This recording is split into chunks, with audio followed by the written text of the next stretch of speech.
ஒரு காடு நல்ல மரம்லாம் செழிச்சு இருந்தது. அப்படிப்பட்ட காட்டில் ஒரு சாது இருந்தார். அவர் எப்படின்னா எப்போவும் ஒரு மரத்தடியில் உட்காந்துருப்பார். ஏன்னா அவருடைய இருப்பிடமே அதுதான். அவர் என்ன பண்ணுவார், 3 கல் வச்சுருந்தார். செங்கல் மாதிரி இருக்கும், ஆனால் அதை விட கொஞ்சம் பெருசாக இருக்கும். எதுக்கு அந்த 3 கல்லுன்னா அதுதான் அவருடைய படுக்கை. அதாவது தூங்குறப்ப ஒரு கல்லை தலைக்கு கீழே வச்சுக்குவார், இன்னொரு கல்லை இடுப்புக்கு கீழே வச்சுக்குவார், இன்னொரு கல்லை காலுக்கு கீழே வச்சுக்குவார். உடம்பை அப்படியே ஒரு தகட்டால் மூடிக்குவார். அப்படியே தூங்கி போடுவார். மழை பெய்யுதுன்னு வச்சுங்க, அவர் உடம்பு 3 கல் மேலே இருக்குதா, அதனால் தண்ணி அடியில் ஓடி போடும், உடம்பு நனையாது. மேலே தகடு இருக்கிறதுனால மழையும் உடம்புல படாது. அவர் தூக்கமும் கெடாது, நிம்மதியாக தூங்குவார். பகலில் அந்த 3 கல்லையும் ஒரு சேர ஒரு அடுப்பு மாதிரி வச்சு அது மேலே உட்காந்துக்குவார். அதனால் பாம்பு பூச்சி எதுவும் அவரை தொந்தரவு பண்ணுறதில்ல. அது பாட்டுக்கு நடந்து போயிடும். அவர் பாட்டுக்கு நிம்மதியாக இருப்பார். யாராவது எதையாவது கொண்டுகிட்டு கொடுத்தா அதை வாங்கி சாப்பிடுவார், அவ்வளவுதான். ஒரு நாள் அந்த நாட்டு அரசன் காட்டுக்கு வேட்டையாட வந்தான். அந்த வழியாக வந்தப்போ இந்த சாது படுத்துருக்கிறத பார்த்தான், பரிதாபப்பட்டான். ஐயோ பாவம், இவர் இப்படி இந்த கல் மேலே உடம்பை வச்சுக்கிட்டு தூங்குறாரே, என்ன பாடுபடுவார். இவரை நாம் அரண்மனைக்கு அழைச்சிட்டு போய் சுகமாக நிம்மதியாக இருக்கிறதுக்கு வழி செஞ்சு கொடுப்போம், அது ரொம்ப நல்லாயிருக்கும் அப்படின்னு நினச்சான். அப்படி நினச்சிக்கிட்டே அரண்மனைக்கு வந்துட்டான். அதுக்கப்புறம் ஒரு பல்லக்கையும் 2 சேவகர்களையும் காட்டுக்கு அனுப்பி அந்த சாதுவை மெதுவாக இங்கே அழைச்சிட்டு வந்துடுங்க அப்படின்னு சொல்லி அனுப்பி வச்சான். இவங்க போய் அவர்கிட்ட விவரத்தை சொன்னாங்க. எனக்கு என்னத்துக்கு அரண்மனை வாசம் அப்படின்னார். இருந்தாலும் மன்னர் உத்தரவு, நீங்கள் அவசியம் வரணும் அப்படின்னாங்க இவங்க. சரின்னு சொல்லிவிட்டு வேறு வழி இல்லாமல் புறப்பட்டார். புறப்படும் பொழுது என்ன பண்ணார்னா, மறக்காமல் அந்த 3 கல் ஒரு தகடு அதையும் எடுத்து பல்லக்கில் வச்சுக்கிட்டார். என்னத்துக்கு இதையெல்லாம் எடுத்து வைக்கிறாரு அப்படின்னு சொல்லி அவங்க யோசனை பண்ணாங்க. இருந்தாலும் அதை பற்றி ஒன்றும் கேட்கல. பேசாமல் அவரை அழைச்சிட்டு போய் அரண்மனையில் விட்டுட்டாங்க. அரசன் ஓடி வந்தான், வரவேற்றான், அறுசுவை உணவு படைத்தான். அவர் படுக்கிறதுக்கு தங்க கட்டில், பட்டு மெத்தை, இப்படி எல்லாம் ஏற்பாடு பண்ணி வச்சான். இங்கே படுத்து ஓய்வு எடுத்துங்க அப்படின்னு சொல்லிவிட்டு அவன் பாட்டு போயிட்டான். மறுநாள் காலையில் பார்க்குறான், சாது படுத்துருக்கிறார். எப்படி தெரியுமா, அந்த பட்டு மெத்தை மேலே 3 கல்லையும் வச்சு வழக்கம் போலவே அது மேலே படுத்துருக்கிறார். அதுக்கு மேலே தகடு. அரசன் பார்த்துட்டு அதிர்ச்சி ஆகிட்டான்.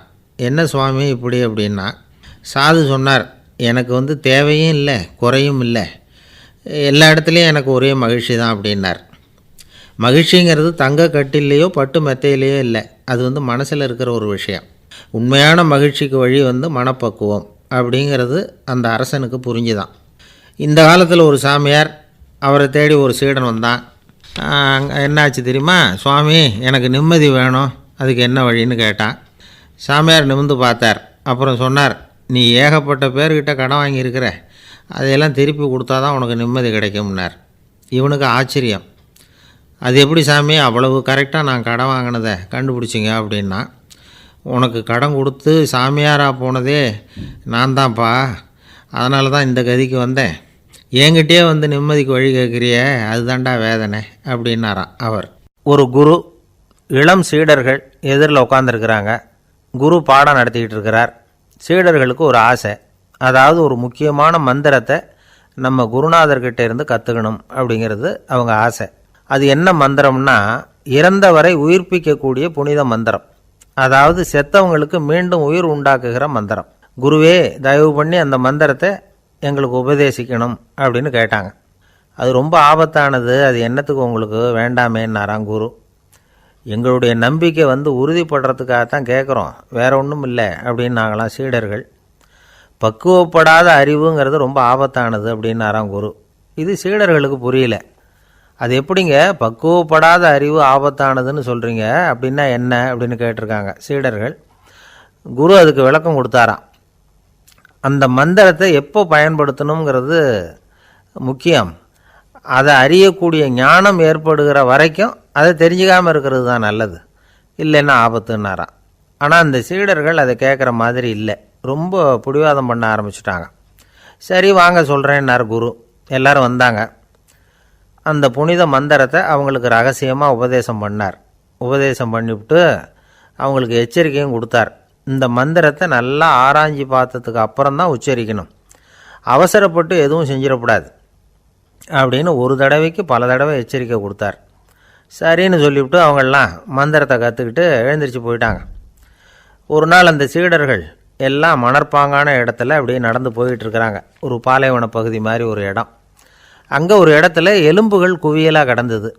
உடனே இந்த சீடர்கள் முன்ன பின்ன யோசிக்காமல், தியானமும் பண்ணாமல், அந்த மந்திரத்தோட பயனை சோதித்து பார்க்கணும் அப்படின்னு நினச்சிக்கிட்டு அந்த மந்திரத்தை உச்சரிக்க ஆரம்பிச்சிட்டாங்க. அவ்வளோதான். உடனே என்னாச்சு தெரியுமா?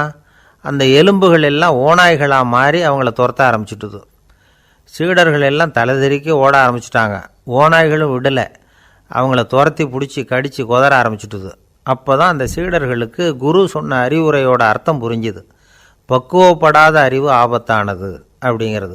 அதனால் இதிலேருந்து நாம் தெரிஞ்சுக்க வேண்டியது என்னென்னா, நாம் நம்ம அறிவை வளர்த்துக்கிட்டால் மட்டும் போதாது, அந்த அறிவை எப்போ எப்படி பயன்படுத்தணும் அப்படிங்கிற பக்குவமும் நமக்கு வரணும். அப்போ தான் வாழ்க்கை நல்லபடியாக அமையும். இல்லைன்னா இடைஞ்சல் தான். இந்த காலத்தில் சில சின்ன பிள்ளைங்களுக்கே அறிவு ரொம்ப பக்குவப்பட்டிருக்குங்கிறத உணர முடியுது. ஒரு சின்ன பையன் பள்ளிக்கூடத்தில் மார்க் லிஸ்ட்டு கொடுத்தாங்க, வாங்கிக்கிட்டு அவசரமாக வீட்டுக்கு ஓடினான். எதிரில் வந்த ஒருத்தர் கேட்டார், என்ன அவசரம், ஏன் இப்படி வேகமாக ஓடுறேன்னார். எங்கள் அம்மா கிட்ட அடி வாங்கணும், அதுக்காக தான் ஓடுறேன்னா. அடி வாங்கிறதுக்காக இவ்வளவு அவசரம்னார் அவர். அப்படி இல்லைங்க, நான் போகிறதுக்குள்ளே எங்கள் அப்பா வீட்டுக்கு வந்துட்டாருன்னா அவர்கிட்ட அடி வாங்க வேண்டியிருக்கும், அதை அவாய்ட் பண்ணுறதுக்காக இப்படி ஓடுறேன் அப்படின்னு நானான் அந்த பையன். ரொம்ப நாளைக்கு முன்னாடி ஒரு நாள் கோவலன் நாடகம் நடந்தது. எங்கள் மதுரையில் நடந்தது. அதில் ஒரு முக்கியமான கட்டம். கண்ணகி கிட்ட சிலம்பை வாங்கிக்கிட்டு அதை விற்கிறதுக்காக மதுரை நகருக்கு புறப்படுறான் கோவலன். அந்த சமயத்தில் கண்ணகி பாடுற மாதிரி ஒரு நாடக பாடல், நாடக ஆசிரியர் எழுதினது. அது என்ன பாட்டுன்னா, மா பாவியோர் கூடி வாழும் மதுரைக்கு மன்னா போகாதீர் என்று அப்படின்னு ஆரம்பிக்கும் அந்த பாட்டு. இதுதான் அந்த பாட்டு. இதை கண்ணகி மேடையில் பாடின உடனே கூட்டத்தில் சலசலப்பு. நம்ம ஊர்லேயே நமக்கு முன்னாடியே நின்றுக்கிட்டு மா பாவியோர் கூடி வாழும் மதுரை அப்படின்னு சொல்கிறாங்களே, என்ன தைரியம் அப்படின்னு எல்லாம் குழப்பம் பண்ண ஆரம்பிச்சிட்டாங்க. மக்கள் சத்தம் போட ஆரம்பிச்சிட்டாங்க. எதிர்ப்பு குரல் அது பாட்டுக்கு வர வர அதிகமாக போட்டுது. கொண்டுக்கிட்டு வா அந்த நாடக ஆசிரியரை, எழுதுனது யார் அப்படின்னு ஒரே சத்தம், கூச்சல். வேறு வழி இல்லை. மெதுவாக மேடைக்கு வந்தார் அந்த நாடக ஆசிரியர். 4 பக்கத்திலிருந்தும் கேள்வி கணைகள். மக்களை பார்த்து கொஞ்சம் அமைதியாக இருங்கோ அப்படின்னு சொல்லிவிட்டு தன்னுடைய விளக்கத்தை சொல்ல ஆரம்பித்தார் அந்த நாடக ஆசிரியர். மா அப்படின்னு சொன்னால் திருமகளாகிய லட்சுமி அப்படின்னு அர்த்தம். பா அப்படின்னா கலைமகளாகிய சரஸ்வதி. வி அப்படின்னா மலைமகளாகிய பார்வதி. மா பாவியோர் அப்படின்னா திருமகளும் கலைமகளும் மலைமகளும், இவங்க மூவரும் அப்படின்னு அர்த்தம். இந்த 3 பேரும் வாழ்கின்ற மதுரை புனிதம் நிறைந்தது, சகல செல்வங்களும் நிறைஞ்சது. அப்படிப்பட்ட ஊரில் நான் அணிந்து கொள்ளும் இந்த சாதாரண சிலம்பை யார் வாங்கிக்குவாங்க அப்படிங்கிற எண்ணத்தோடு தான் கண்ணகி அப்படி சொல்கிறா. அதை நினச்சி தான் நான் எழுதினேன். ஆகவே மதுரையை ரொம்ப சிரமப்படுத்தணும், ரொம்ப மோசமாக எழுதணும் அப்படிங்கிற எண்ணம்லாம் எனக்கு கிடையாது, பெருமைப்படுத்தணும்னு நினச்சி தான் அப்படி எழுதினேன் அப்படின்னு விளக்கம் கொடுத்தாராம். இந்த விளக்கத்தை கேட்டதும் எல்லாரும் ரொம்ப சமாதானம் ஆகிட்டாங்களாம். இப்படி விளக்கம் கொடுத்த அந்த நாடக ஆசிரியர் யார் தெரியுமா? அவர் தான் தமிழ் நாடக உலகின் முதல் ஆசான் சங்கரதாஸ் சுவாமிகள். அவருக்கு நகைச்சுவை உணர்வும் அதிகம். 1920ஆம் ஆண்டு திருநெல்வேலியில் அவர் தங்கியிருக்கிறார் நாடகம் நடத்துறதுக்காக. அவர் தங்கியிருந்த வீட்டில் கொசு மூட்டைப்பூச்சி அதிகமாக இருந்திருக்கு. அவரால் தூங்கவே முடியல. அவர் அனுபவித்த தொல்லைகள் ஒரு பாட்டாக உருவாச்சு. வேடிக்கையாக ஒரு பாட்டு எழுதினாராம். மூட்டையும் கொசுவும் ஒரு வீட்டிலே மீட்டிங் போட்டால் முன்னே நிற்க யாரால் முடியும், கொசு மோகன ராகம் போல சத்தம் போட்டு முன்னே நின்று செய்திடும் யுத்தம். இதை மறுநாள் நாடகத்தில் கோமாளி வேஷம் போட்ட ஒரு சிறுவனை விட்டு பாட வச்சுருக்கார். எல்லாரும் சிரித்து ரசித்தாங்களாம். சங்கரதாஸ் சுவாமிகள் கல்யாணமே பண்ணிக்கல, துறவி மாதிரியே வாழ்ந்திருக்கார். தமிழ் நாடக கலைக்கு தன்னையே அர்ப்பணம் பண்ணிட்டவர் அவர். 1922 நவம்பர் மாதத்தில் ஒரு நாள் புதுச்சேரியில் அவர் வாழ்க்கை முடிஞ்சுது. அப்போ அவருக்கு வயசு 55. சங்கரதாஸ் சுவாமிகள் நாடக ஆசிரியர் மட்டும் இல்லை, மேடை நாடக இயக்குனர், தயாரிப்பாளர், அவரே ஒரு சிறந்த நடிகர். ஒரு தடவை சாவித்திரி நாடகத்தில் இவர் யமதர்மனாக வேஷம் போட்டு நடிச்சிருக்கிறார். நாடகம் பார்த்துக்கிட்டு இருந்த கருவுற்ற ஒரு பெண்மணிக்கு பயத்தினால அங்கேயே குழந்தை பிறந்துட்டு தான்.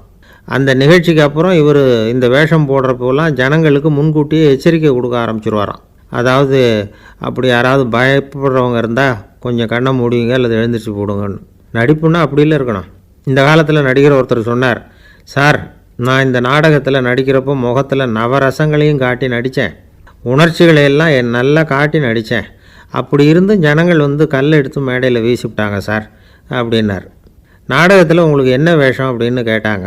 அது செத்து கிடக்கிற பணமாக நடித்தேன் சார் அப்படின்னார். என்னுடைய நண்பர் ஒருத்தர், அவருக்கு ஜாதகத்தில் நம்பிக்கை உண்டு, அவரே ஜோசியமெல்லாம் பார்ப்பார். என்ன சார் இந்த காலத்தில் இதையெல்லாம் நம்பிக்கிட்டு இருக்கீங்களேன்னு கேட்டால், உங்களுக்கு ஒன்றும் தெரியாது சார், இந்த உலகத்தில் ஒவ்வொருத்தரும் அவங்கவுங்க செய்கிற நல்லது கெட்டதுக்கு தகுந்த பலனை அனுபவிச்சே தேரணும்பார்.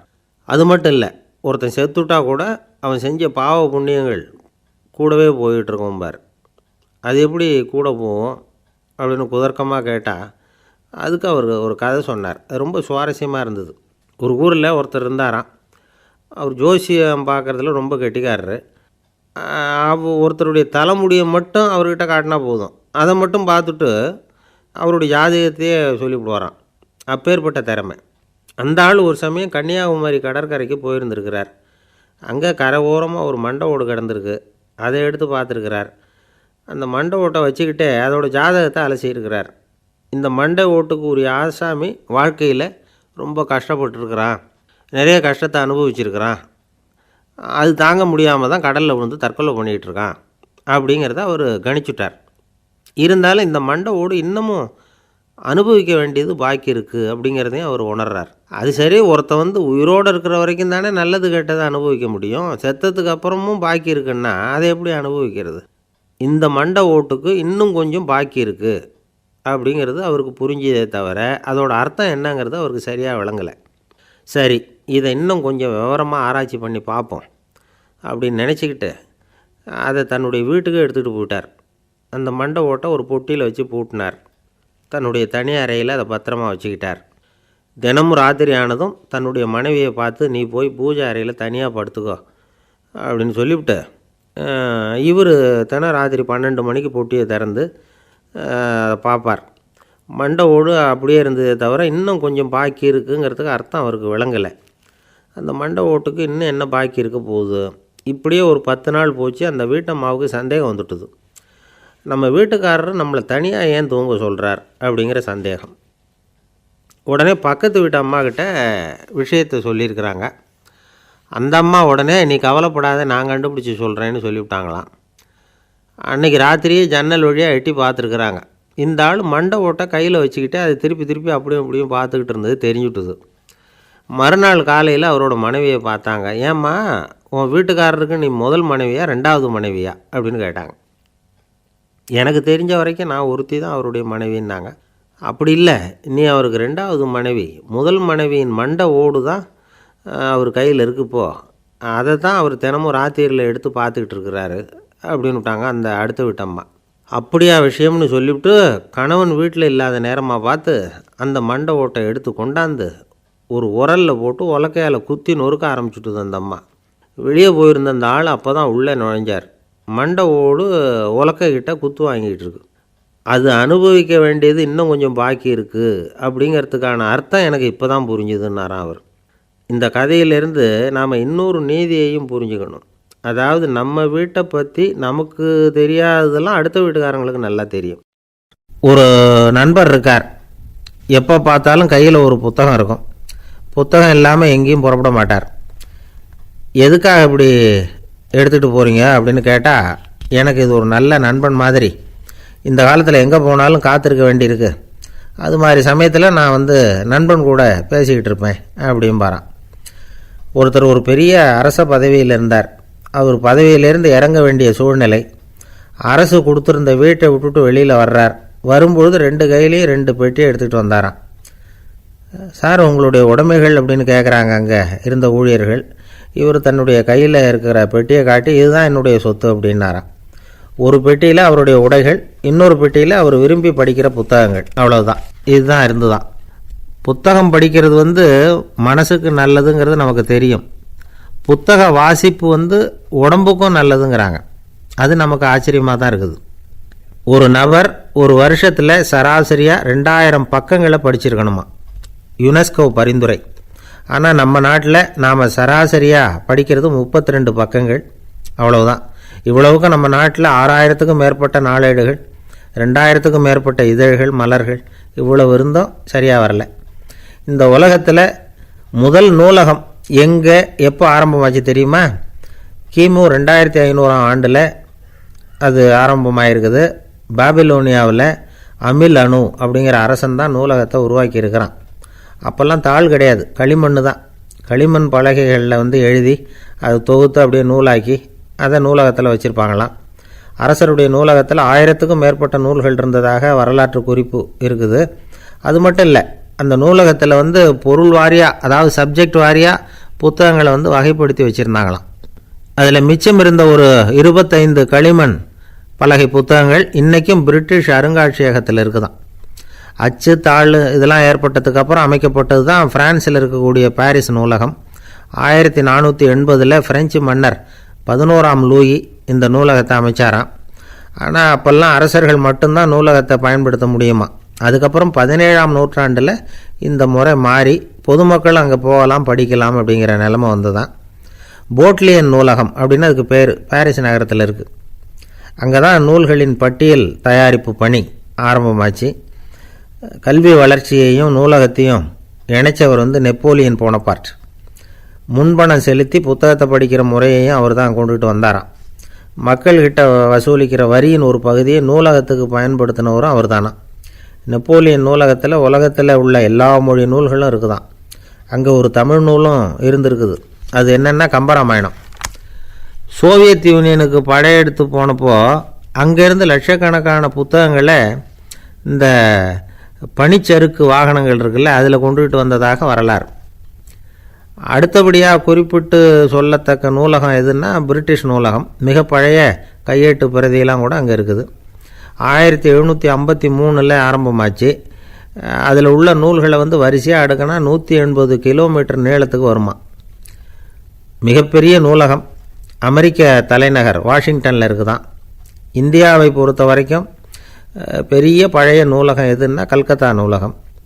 எல்லா இந்திய மொழி நூல்களும் இங்கே உண்டு. மகாகவி பாரதியார் நடத்தின இந்தியாங்கிற இதழின் எல்லா பிரதிகளும் அங்கே பாதுகாப்பாக இருக்குது.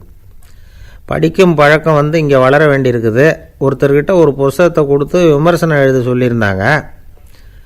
கொஞ்ச நாள் கழித்து அவரை போய் பார்த்து, என்னங்க புஸ்தகத்தை படித்து பார்த்தீங்களா அப்படின்னு கேட்டாங்களாம்.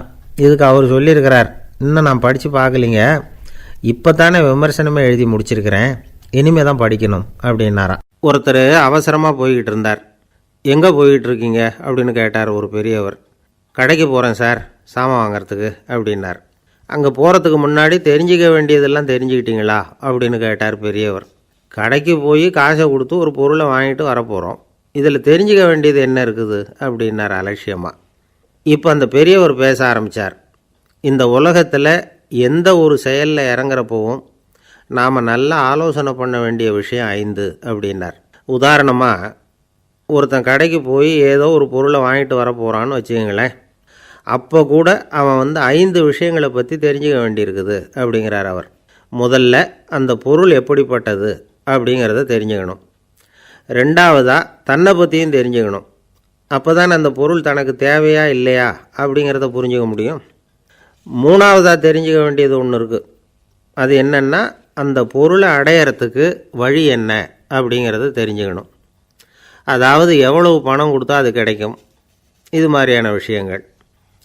நாலாவதாக அந்த பொருளை அடையிறது மூலமாக நாம் அடையக்கூடிய பயன் என்ன அப்படிங்கிறதையும் உணரணும். அஞ்சாவது, அந்த பொருளை அடையிறதுல இருக்கக்கூடிய தடை எது அப்படிங்கிறதையும் நாம் தெரிஞ்சுக்கணும். பெரியவர் பேசுகிறது ஏதோ தத்துவம் மாதிரி தெரியுது இல்லையா? தத்துவம்தான். அதாவது இப்படி உலகியல் வாழ்க்கையில் சின்ன சின்ன விஷயங்கள்லேயே நாம் 5 விஷயங்களை தெரிஞ்சுக்க வேண்டியிருக்குது. அது ரொம்ப அவசியமாக இருக்குது.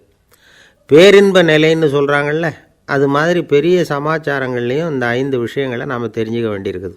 அதுக்கு பேர் என்னென்னா அர்த்த பஞ்சகம். வைணவ சமயத்தில் அர்த்த பஞ்சகம்ங்கிறது ரொம்ப பெரிய விஷயம். கடைக்கு போகிறது மாதிரி கடவுளை பார்க்க போகிறப்பவும் நாம் 5 விஷயங்களை தெரிஞ்சுக்கணுமா. முதல்ல பரம்பொருள் அப்படிங்கிறது என்ன, அதோட தன்மைகள் என்ன, இதை தெரிஞ்சுக்கணும். இதுக்கு பேர் என்னென்னா பரமாத்ம ஸ்வரூபம் அப்படின்னு பேர். ரெண்டாவது, நாம் யார், நம்மோட தன்மை என்ன அப்படிங்கிறத தெரிஞ்சுக்கணும். நான் யாருன்னு எனக்கே தெரியலங்கிறப்போ இதை நான் சொல்கிறேன்னு இது என்னுடையதுன்னு சொல்கிறது தப்பு தானே. அப்புறம் மூணாவது விஷயம், பரம்பொருளை நாம் அடையிறதுக்கு வழி எது, இது தெரிஞ்சுக்கணும். இது உபாய ஸ்வரூபம் அப்படின்னு பேர். நாலாவது விஷயம், நாம் அடைய வேண்டிய பயன்கள் என்ன அப்படிங்கிறத தெரிஞ்சுக்கிறது. இதுக்கு புருஷார்த்தம் அப்படின்னு பேர். அஞ்சாவது, அந்த பயனை அடைய விடாமல் தடுக்கிற தடைகள் யாவை அப்படிங்கிறத தெரிஞ்சுக்கிறது. இது விரோதி ஸ்வரூபம். இதைத்தான் தடையியல் அப்படின்னு சொல்கிறாங்க. அதாவது பரமாத்மாவை பற்றிய அறிவு, ஜீவாத்மாவை பற்றிய அறிவு, உபாயம் பற்றிய அறிவு, புருஷார்த்தம் பற்றிய அறிவு, இந்த 4 அறிவுக்கும் எதிரடையாக, அதாவது அதையெல்லாம் தப்பாக புரிஞ்சுக்கிறதால உண்டாகக்கூடிய அறிவு விரோதி ஸ்வரூபம். என்ன இது தகவலில் ஏதாவது கதை சொல்லுவீங்கன்னு பார்த்தா ஏதோ தத்துவம் பேசிக்கிட்டு இருக்கிறீங்களே அப்படின்னு நினைக்கலாம். இதுவும் தெரிஞ்சுக்க வேண்டிய ஒரு பெரிய விஷயந்தான். காதில் போட்டு வச்சா எப்போவாவது உபயோகப்படும். என்னுடைய நண்பர் ஒருத்தர் ஒரு நாள் என்கிட்ட சொன்னார், சார் அடுத்த மாதம் தஞ்சாவூரில் ஒரு கல்யாணம், போகிறதா வேண்டாமா அப்படின்னு ஒரே குழப்பமாக இருக்குது அப்படின்னார். நான் உடனே இந்த அர்த்த பஞ்சக உபதேசம் பண்ண ஆரம்பித்தேன். அவர் எல்லாத்தையும் பொறுமையாக கேட்டுவிட்டு, சரி சார் நான் போகிறதுன்னு முடிவு பண்ணிவிட்டேன்னார். எப்படி இந்த முடிவுக்கு வந்தீங்க அப்படின்னு கேட்டேன். அவர் சொன்னார், சார் அந்த 2வது பாயிண்ட் ஒன்று சொன்னீங்களே, அதை புரிஞ்சுக்கிட்டதுக்கு அப்புறம்தான் இந்த முடிவுக்கு வந்தேன் அப்படின்னார். என்ன 2வது பாயிண்ட்டுன்னு? அதாவது தன்னை பற்றி புரிஞ்சுக்கணும் அப்படின்னு சொன்னீங்க. உடனே என்னை பற்றி புரிஞ்சுக்கிட்டேன், நான் யாருங்கிறது எனக்கு தெரிஞ்சுது, உடனே போகிறது தான் நல்லதுன்னு முடிவு பண்ணிவிட்டேன்னார். நீங்கள் யாருன்னு கேட்டேன். நான் தான் சார் அந்த கல்யாணத்தில் தாலி கட்ட வேண்டிய மாப்பிள்ளை அப்படின்னார். அந்த காலத்தில் அண்ணாமலை ரெட்டியார்னு ஒருத்தர் இருந்தார். அவர் வெங்கனூர் அப்படிங்கிற கிராமத்தில் இருந்தார். அங்கேருந்து விருத்தாசலம் கோவிலுக்கு தவறாமல் போயிட்டு வந்துக்கிட்டு இருந்தார். இடையில் வெள்ளாறு, அதில் ஒரு சமயம் வெள்ளம் வந்துட்டுது. இவரால் போக முடியல. அதோட விளைவு வெங்கனூர்லேயே ஒரு கோவில் கட்டணும் அப்படின்னு முடிவு பண்ணார், சிவாலயம். அந்த சமயத்தில் வடநாட்டில் பஞ்சம். அதனால் அங்கிருந்த பல சிற்பிகள் தென்னாட்டை நோக்கி வர ஆரம்பித்தாங்க. அவங்க வெங்கனூர் வழியாக வர்றது தெரிஞ்சதும் இவர் போய் பார்த்தார். இங்கே ஒரு கோவில் கட்டணும், அதுக்கு நீங்கள் உதவணும்னார். பஞ்ச காலத்தில் இப்படி ஒரு வாய்ப்பு கிடைச்சதில் அவங்களுக்கும் ரொம்ப மகிழ்ச்சி. உற்சாகத்தோடு ஒத்துக்கிட்டாங்க. ஆலய திருப்பணி ஆரம்பமாச்சு. அவங்களுக்கு வேண்டிய எல்லா வசதிகளையும் இவர் செஞ்சு கொடுத்தார். அவங்களுக்கு எந்த குறையும் இல்லாமல் பார்த்துக்கிட்டார்.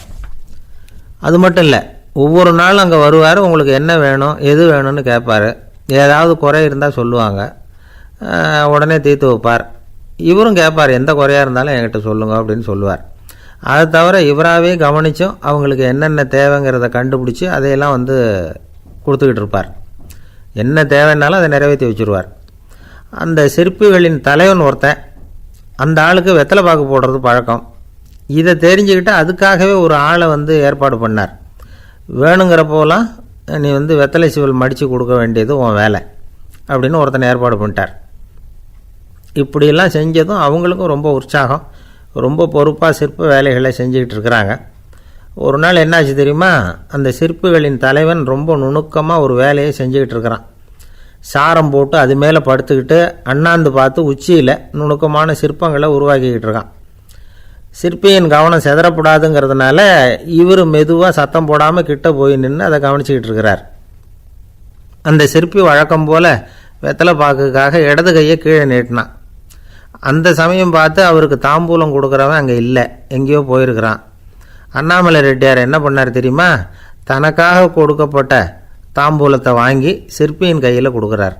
அவன் வாங்கி போட்டுக்கிட்டான். இது என்ன இன்னைக்கு வெத்தலை சீவல் வேறு மாதிரி இருக்குது, வாசனை தாம்பூலமாக இருக்குது அப்படின்னு யோசனை பண்ணிவிட்டு கீழே திரும்பி பார்க்குறார். பார்த்தா ரெட்டியார் மறுபடியும் சிற்பி கை நீட்டும் பொழுது கொடுக்கறதுக்காக தாம்பூலத்தை மடித்து வாங்கி வச்சுக்கிட்டு தயாராக நிற்கிறார். சிற்பிக்கு அதிர்ச்சி. உடனே பொத்துன்னு கீழே குதிச்சான். ஐயா என்ன இது நீங்களா அப்படின்னா. இவர் சொன்னார், நான் ஒன்றும் தப்பு பண்ணலையே, உன்னுடைய கை புண்ணியம் செஞ்ச கை, கோயில் கட்டுற கை, அந்த கைக்கு தாம்பூலம் கொடுக்கறதுல என்ன தப்பு அப்படின்னாராம்.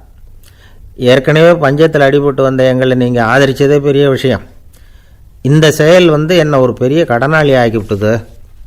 ஐயா எங்களுக்கு உணவு உடை இதை மட்டும் நீங்கள் கொடுத்தா போதும், ஊதியம்னு எதுவும் வாங்க மாட்டோம் அப்படின்னு நான். அந்த சிற்பி எவ்வளோ வற்புறுத்தியும் எதுவும் வாங்கிக்கலையாம். இந்த செய்தியை தமிழ் தாத்தா டாக்டர் ஊவேசா சொல்லியிருக்கிறார். அந்த காலத்தில் எப்படிப்பட்டவங்கள்லாம் வாழ்ந்துருக்கிறாங்க பாருங்கள். இந்த காலத்தில் ஒருத்தர் கோவில் கட்டினார், வேலை செய்கிற எல்லாருக்கும் சாப்பாடு போடுவார். சிற்ப வேலை செஞ்சுட்டு சாப்பிட வர்ற ஒவ்வொருத்தர் கையையும் அன்பாக பிடிச்சி முத்தம் கொடுத்து உள்ளே அனுப்புவார். அந்த கைகளுக்கு நீங்கள் கொடுக்குற மரியாதையாது அப்படின்னு கேட்டாங்க. அது இல்லைங்க, ஏற்கனவே முதல் பந்தியில் சாப்பிட வந்தவன் மறுபடியும் வர்றானான்னு கண்டுபிடிக்கிறதுக்காக கையை பிடிச்சி மோந்து பார்க்குறேன் அப்படின்னாராம் அவர். பிரம்மத்தை அறிந்தவன் பிரம்மமாகிறான் அப்படின்னு ஒரு பெரியவர் பேசினார் ஒரு கோவிலில். தைத்திரிய உபனிஷத்து அப்படி சொல்லுதான். இதை கேட்கும் பொழுது நமக்கு ஒரு சந்தேகம் வரும். அது எப்படி? பிரம்மத்தை அறிந்தவன் பிரம்மமாகிறான்னா, சிங்கத்தை அறிந்தவன் சிங்கமாகிறானா, தோசையை அறிந்தவன் தோசை ஆகிறானா? இப்படிப்பட்ட சந்தேகம் நமக்கு வர்றதில் ஒன்றும் ஆச்சரியம் இல்லை. இது இயற்கை. இதுக்கும் அந்த பெரியவரே பதில் சொல்கிறார். சிங்கம் வேற, நாம் வேற. அதனால் சிங்கத்தை அறிந்தவன் சிங்கமாக மாட்டான். ஆனால் பிரம்மம் வேற, நாம் வேற இல்லை. அதனால் பிரம்மத்தை அறிந்தவன் பிரம்மமாகிறான் அப்படிங்கிறது அவரோட விளக்கம். மனிதன் அவன்தான் தான் பிரம்மங்கிறது தெரியாதனால தான் அதை வேறு எங்கேயோ தேடிகிட்டு இருக்கிறான். கடைசியில் அது தான் தாங்கிறது புரிஞ்சுக்கிற பொழுது அவன் பிரம்மம் ஆகிடுறான். இதை விளக்கிறதுக்கு ஒரு உபநிஷத்து கதையே இருக்குது.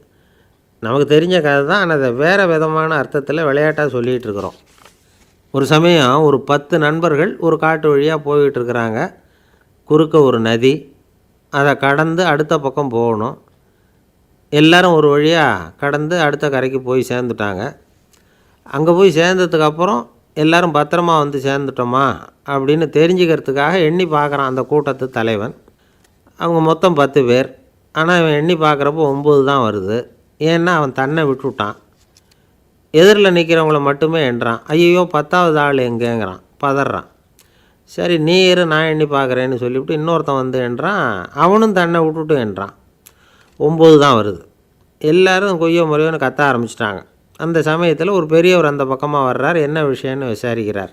10வது ஆள் 6 அடிச்சுட்டு போட்டுது அப்படின்னு சொல்லி இவங்க அழறாங்க. சரி அழாதீங்க அப்படின்னு சொல்லி அந்த தலைவனை பார்த்து இப்படி வாங்குறார். வர்றான். இப்போ எனக்கு முன்னாடி ஒரு தரம் எண்ணு பார்க்கலாம்ங்கிறார். 1 2 3ன்னு ஆரம்பித்து 9ல் வந்து முடிக்கிறான். உடனே பெரியவர் நீ தான் அந்த 10வது ஆள் அப்படிங்கிறார். இது உண்மை. நாம் தான் அது. நாம் தான் நம்மளை வேறு எங்கேயோ தேடிகிட்டு இருக்கிறோம். நாம் எங்கேயோ தேடிகிட்டு இருக்கிறோமே, அந்த பிரம்மம் நாம் தான். இப்படி ஒரு பெரிய உண்மையை விளக்கிறதுக்காக தான் அப்படி ஒரு கதை சொல்லப்பட்டது. ஆனால் அதை வந்து நாம் வேறு விதமாக வேடிக்கையாக உபயோகப்படுத்திக்கிட்டு இருக்கிறோம்.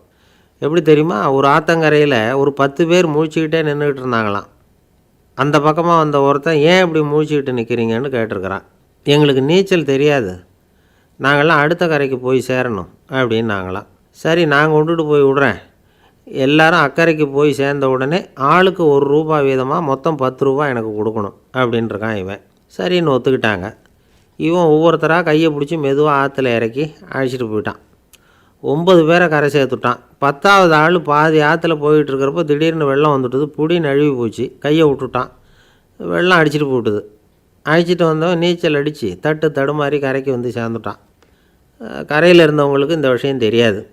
இருந்தாலும் இவன் உடம்பு பூரா நனைஞ்சி கொஞ்சம் அதிகமாக மூச்சு வாங்க நின்றுக்கிட்டு இருந்தானா, ஏங்க ஏன் இப்படி மூச்சு வாங்குது, என்ன விஷயம் அப்படின்னு கேட்டாங்களாம். அதுக்கு இவன் கொஞ்சமாக அலட்டிக்காமல் சொன்னானா, வேறு ஒன்றும் இல்லை, நீங்கள் கொடுக்க வேண்டிய ₹10ல் ₹1 குறைஞ்சி போச்சு அவ்வளவுதான் அப்படின்னானா. ஒரு ஆள் ராமகிருஷ்ணரை தேடி வந்தான். அவன் கையில் 1000 பொற்காசுகள் வச்சுருந்தான். அதை அவர்கிட்ட கொடுத்து இதை ஏற்றுக்கணும் அப்படின்னு ரொம்ப பணிவாக கேட்டுக்கிட்டான். அவர் பார்த்தார், இது எனக்கு தேவையில்லை, ஆனாலும் உன்னுடைய மனசை புண்படுத்துறதுக்கு நான் விரும்பலை, அதனால் நீ கொடுக்குறத வாங்கிக்கிறேன்னார். வாங்கிக்கிட்டார். அப்புறம் கேட்டார், இதை பாரு, இனிமேல் இதெல்லாம் என்னுடைய இது தானே அப்படின்னார். ஆமாம், அதெல்லாம் நான் உங்களுக்கே கொடுத்துட்டேன் அவன். சரி, இப்போ நீ எனக்காக ஒரு காரியம் பண்ணணும்னார். என்ன செய்யணும்னு சொல்லுங்கன்னா, இந்த நாணயங்களையெல்லாம் எடுத்துக்கிட்டு போய் கங்கை நதியில் எரிஞ்சுட்டு வா அப்படின்னார். இவனுக்கு அதிர்ச்சியாக போச்சு. என்ன பண்ணுறது, இனிமேல் அது முடியாதுன்னு சொல்ல முடியாது. ஏன்னா அந்த நாணயங்களையெல்லாம் அவருக்கே கொடுத்துட்டான். இனிமேல் அதெல்லாம் இவனுடையது இல்லை. பேசாமல் அவ்வளோவே அள்ளிக்கிட்டு ஆத்தங்கரைக்கு போனான். போனவன் ரொம்ப நேரம் திரும்பியே வரல. ராமகிருஷ்ணருக்கு சந்தேகம், என்ன ஆச்சு அந்த மனுஷனுக்கு, காசுகளோடு அந்த கங்கையில் குதிச்சுட்டானா, போகும்பொழுதே ஒரு மாதிரியாக தான் போனான், போய் என்னன்னு பார்த்துட்டு வாங்க அப்படின்னார். அங்கே இருந்த ஒருத்தர் ஓடி போய் பார்த்தார். அவர் போய் பார்க்கும்பொழுது அவன் அங்கேயே இருந்தான். அதுக்கப்புறம் அவர் திரும்பி வந்தார். வந்து விவரத்தை சொன்னார். அதாவது அவன் கங்கை கரையில் உட்காந்துக்கிட்டு ஒவ்வொரு நாணயமாக 1 2ன்னு எண்ணி எண்ணி வீசிக்கிட்டு இருக்கிறான். அவனை சுற்றி ஒரு கும்பல் நின்றுக்கிட்டு அவனை தடுத்துக்கிட்டு இருக்குது அப்படின்னு விவரத்தை சொன்னார் போயிட்டு வந்தவர். இதை கேட்டதும் ராமகிருஷ்ணரே புறப்பட்டு அங்கே போனாராம். என்ன இப்படி பண்ணிகிட்ருக்கிற? நான் உன்னை அந்த நாணயங்களை கங்கையில் வீசி எறிய சொன்னேன், நீ ஏன் அதை எண்ணிக்கிட்டு இருக்கிற அப்படின்னார். பழக்கம்தான் காரணம். நான் ஒவ்வொரு நாளும் ஒவ்வொன்றா சேமித்து வச்சேன். இன்றைக்கி என்கிட்ட நிறைய இருக்குது. உங்களுக்கு ஒரு 1000 நாணயங்களை கொடுக்கணுங்கிறது என்னோடய ஆசை அப்படின்னா. இப்போ ராமகிருஷ்ணர் சொன்னார், ஒரே நேரத்தில் எல்லாத்தையும் சம்பாதிச்சிருந்தா நீ எண்ணுறது பொருத்தமாக இருக்கும். எல்லாத்தையும் இழக்கும்போது ஒவ்வொன்றா எண்ணிக்கிட்டு இழக்கிறதுங்கிறது சரியான செயல் இல்லை. அதனால் ஒரே தடவையாக எல்லாத்தையும் தூக்கி எறிஞ்சிடும் அப்படின்னார். இது இழப்பது அப்படிங்கிற ஒரு உயர்ந்த நிலை. இதை நாம் யதார்த்த வாழ்க்கையில் சம்மந்தப்படுத்தி பார்த்து குழப்பிக்கிட்டு இருக்கக்கூடாது. இழக்கிறேன்னு சொல்லிக்கிட்டு இருக்கிற காசையெல்லாம் ஆற்றுலையும் குளத்துலையும் கொண்டு போய் எரிஞ்சிட்டு வாங்க அப்படின்னு உபதேசம் பண்ணுறதாக யாரும் நினச்சிடக்கூடாது. இதில் நாம் புரிஞ்சிக்க வேண்டியது என்னென்னா, எதையாவது ஒன்றை இன்னொருத்தருக்கு கொடுக்கணும் அப்படின்னு விருப்பப்பட்டால் அதை மனப்பூர்வமாக கொடுத்துடணும். கொடுத்துட்டு அதையே நினச்சிக்கிட்டு இருக்கக்கூடாது. நம்மால் ஒருத்தர் ஒரு 100 ரூபா நோட்டை தன்னுடைய நண்பர் ஒருத்தர்கிட்ட கொடுத்து, இது உனக்கு தான் வச்சுக்கோ அப்படின்னார். அவர் பார்த்தார். இது இனிமேல் எனக்கு தானே சொந்தம் அப்படின்னார். ஆமான்னார் அவர். அப்படின்னா எனக்காக நீ ஒரு உதவி செய்யணும்னார். சொல்லுங்கள் செய்கிறேன்னார் அவர். இந்த 100 ரூபா நோட்டை தீ வச்சு கொளுத்தி விடுன்னார். இவர் அதிர்ச்சியாகி அவரை பார்த்தார். இப்போ அவர் சொன்னார், நீ எனக்கு அன்பாக கொடுத்தது இது. இந்த நோட்டு கள்ள நோட்டுங்கிறது எனக்கு முன்னாடியே தெரியும். சீக்கிரம் கொளுத்தி விடு, அதுதான் நம்ம 2 பேருக்குமே நல்லது அப்படின்னாராம் அவர்.